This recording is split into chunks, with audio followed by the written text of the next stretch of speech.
सक्षम police times news 112 सक्षम जनतेचा आवाज।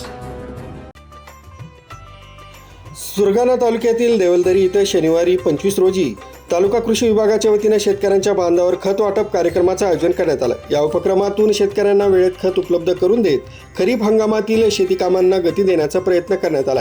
कार्यक्रमात जिल्हाधिकारी आयुष प्रसाद यांनी प्रमुख उपस्थिती लावून शेतकऱ्यांशी संवाद साधला। तसंच प्रांताधिकारी डॉक्टर करिश्मा संखे, तहसीलदार रामजी राठोड, तालुका कृषी अधिकारी ज्ञानदेव तिखे, संजय पवार, विलास भोये, सहारे मॅडम, देवलदरी गावचे पोलीस पाटील रेखा पवार यांच्यासह कृषी विभागाचे अधिकारी, कर्मचारी आणि परिसरातील शेतकरी मोठ्या संख्येने उपस्थित होते। यावेळी शेतकऱ्यांना खताचं नियोजनबद्ध वापर, पीक व्यवस्थापन तसंच खरीप हंगामात कृषी विभागाच्या विविध योजनांचा लाभ घेण्याचं आवाहन करण्यात आलंय।